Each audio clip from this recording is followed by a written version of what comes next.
ये 10 लोगों का काम नहीं है। तेरी पगार कितनी है तो बात कितनी करता है? सत श्री अकाल बाजी।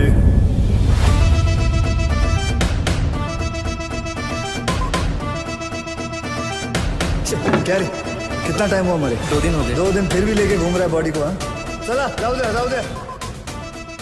ए तुम चलो, ए बगा जाओ। कैसे पता चलता है उमर अब्दुल्ला को कि कोई उसे ढूंढ रहा है? क्या सूर्यवंशी 2 में वीर देंगे सिम्बा का साथ? नमस्कार दोस्तों, मैं स्वाति और बॉलीक्राफ्ट स्टूडियो के YouTube चैनल पर आप सभी का बहुत स्वागत है। कैसे हैं आप लोग? मुझे यकीन है कि अच्छे होंगे और अच्छा होना भी चाहिए।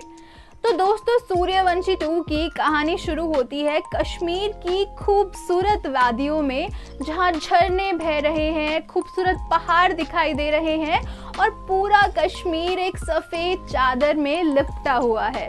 और इन्हीं खूबसूरत नज़ारों का मज़ा ले रहा है वीर सूर्यवंशी अपने कमरे की खिड़की से हाथ में गर्म चाय का मग पकड़े हुए। वो किसी से बात कर रहा है और कह रहा है कि मैंने सुना तो था कि दुनिया में कहीं भी अगर स्वर्ग है तो वो सिर्फ कश्मीर में है। आज देख लिया तो यकीन भी हो गया। वो कहता है उस महान व्यक्ति को मेरा शत शत नमस्कार। तो दोस्तों, इसके बाद दिखाया जाता है कि एक फ़ोन की घंटी बजती है और फ़ोन थोड़ा दूर टेबल पर रखा हुआ है। जब वीर उसे उठाने जाता है तो एंट्री होती है वीर की पत्नी रिया सूर्यवंशी की। रिया उसे फ़ोन उठाकर देती है और कहती है कि लो भाई, मन गई वेकेशन। जिस पर वीर थोड़ा मुस्कुराता है और कहता है कि कबीर का फ़ोन है। वो फ़ोन उठाकर बात करता है तो सामने से उसको सुनाई देता है कि वक्त आ गया है। किस चीज़ का वक्त आ गया है दोस्तों? तो बेसिकली यहाँ आकर स्टोरी थोड़ा रिवाइंड, थोड़ा पास्ट में जाती है और दिखाया जाता है कि कैसे कबीर ने वीर को एक मिशन पर भेजा था कश्मीर में। मिशन था उमर अब्दुल्ला को ढूंढने का, क्योंकि उसे यकीन था कि कभी ना कभी वीर और उमर का आमना सामना होगा ही। तो अब फिल्म में दिखाया जाता है कि वीर कहता है अपनी पत्नी को कि तुम्हें आज शाम की फ्लाइट से वापस बॉम्बे जाना पड़ेगा। वो कहता है कि मैं इन सब का इंतज़ाम कर आता हूँ। तभी उसके फ़ोन पर घंटी बजती है और किसी अननोन नंबर से कॉल आता है। वीर उस फ़ोन को उठाता है तो सामने से आवाज़ आती है कि अगर तुम चाहते हो कि तुम्हारा बेटा और तुम्हारी पत्नी सही सलामत हैं तो। और इससे पहले वो इस सेंटेंस कंप्लीट करता वीर कहता है कि तुझ में हिम्मत है तो मुझसे मुंबई आकर मिल। इसके बाद दिखाया जाता है कि कैसे रिया और उसका बेटा मुंबई की तरफ निकल पड़ते हैं और उसके बाद वीर मिलता है सिम्बा से। दोनों की काफ़ी लंबी बातचीत भी होती है और तभी उनके फ़ोन पर मैसेज आता है गेट रेडी। किस चीज़ के लिए रेडी किया जा रहा है वीर और सिम्बा को? तो दोस्तों, वो दोनों फिर अपना सब काम छोड़कर कार में बैठकर एक बड़े से खुले मैदान की तरफ चल पड़ते हैं और मैदान में जाकर देखते हैं कि आकाश में एक हेलीकॉप्टर है। उस हेलीकॉप्टर में कोई और नहीं बल्कि है कबीर। जी हाँ दोस्तों, यहाँ होती है कबीर की एंट्री, जिस पर सिम्बा कहता है कि मुझे लगा था कोई बेहतर व्यक्ति आएगा, पर खैर। आगे दिखाया जाता है कि तीनों एक खुफिया जगह पर जाकर रुकते हैं और एक नक्शा देखते हैं।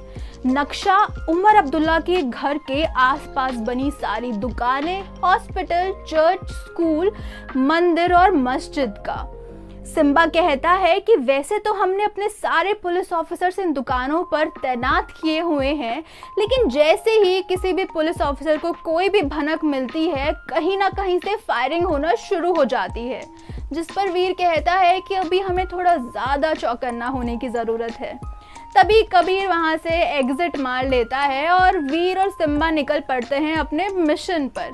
तो वो करते क्या है कि वो बन जाते हैं शॉपकीपर्स, यानी कि वीर और सिम्बा फारूक कसाई की दुकान पर जाकर दुकानदार होने का ढोंग करते हैं।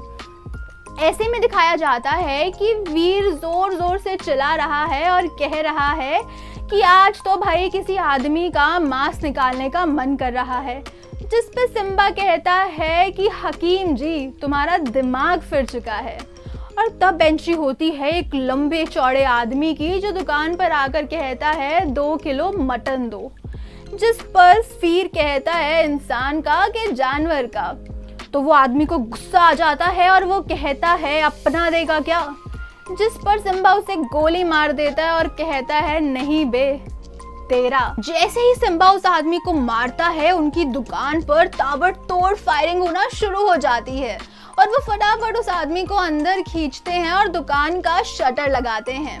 अब अंदर लाकर जब वो उस आदमी की तलाशी लेते हैं तो उन्हें मिलता है हिडन कैमरा। जी हाँ दोस्तों, यही वो राज है, यही वो सीक्रेट है जिससे उमर अब्दुल्ला उन पर नजर रखे हुए था। वो फटाफट उस कैमरा को डिस्कनेक्ट करते हैं।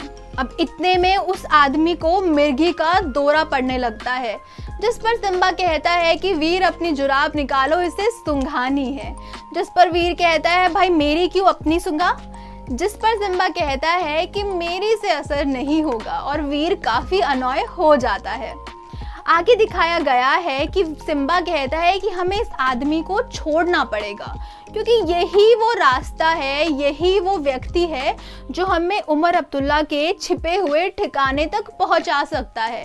क्योंकि उन्हें यकीन है कि जैसे ही यहाँ से निकलेगा सबसे पहले उमर अब्दुल्ला के ठिकाने पर जाएगा और वो ऐसा ही करने का प्लान करते हैं। और सिम्बा कहता है कि वैसे भी ये कुछ बोल तो सकता नहीं है। तो वीर कहता है कैसे नहीं बोल सकता, बोल तो रहा है। जिस पर जो फारूक कसाई है वो बाहर से आकर उसकी जीप काट देता है और सिम्बा कहता है अरे सर, आप कब से वॉयलेंट हुए। आगे फिल्म में दिखाया गया है कि वो दोनों दुकान के बाहर जाकर छिप जाते हैं और जैसे उस व्यक्ति को होश आता है वो सबसे पहले उमर अब्दुल्ला के पास ही जाने लगता है और वो इसका पीछा कर रहे हैं। जैसे जैसे वो व्यक्ति आगे बढ़ रहा है, वीर और सिम्बा उसके पीछे पीछे चल रहे हैं, पर तभी एक गोली चलती है और उस आदमी के माथे पर लगती है, जिससे उसकी मौत हो जाती है। और इतने में ही वीर के पास एक अननोन नंबर से कॉल आता है। वीर फोन उठाता है तो सामने से व्यक्ति कहता है कि इंडिया से मुझे ढूंढने तुम कश्मीर आए हो, कश्मीर में पिछले 5 महीने से रह रहे हो, इतनी आसानी से तुम्हारे हाथ आ जाऊंगा तो तुम्हारी सारी मेहनत पानी में चली जाएगी।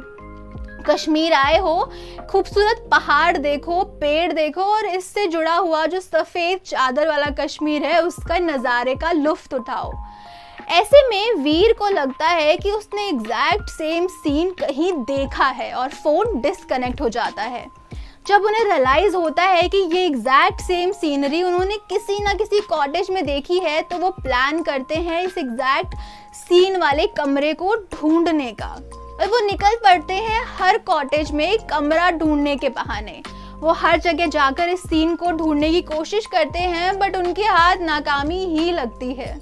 अब दोनों थक हार कर वापस अपने कमरे में आ जाते हैं और वीर को रियलाइज होता है अपनी खिड़की से बाहर देखकर कि ये वो एग्जैक्ट सेम सीन है जो उस व्यक्ति ने फोन पर बताया था और वो ये बात सिम्बा को बताता है और दोनों चौंक जाते हैं। अब दोनों का प्लान है कि वो अपने कॉटेज के सारे कमरों में जाकर ढूंढेंगे कि उमर अब्दुल्ला कौन से कमरे में है।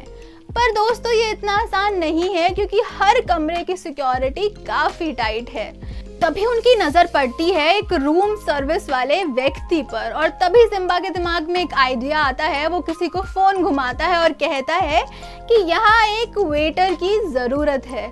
दरअसल दोस्तों ये कोई और नहीं, उनका ही एक पुलिस ऑफिसर है और उनका प्लान है कि वो उसे वेटर बनाकर हर कमरे में भेजेंगे और देखेंगे कि उमर अब्दुल्ला कौन से कमरे में छिपा हुआ है। और ऐसा ही कुछ वो करते भी हैं।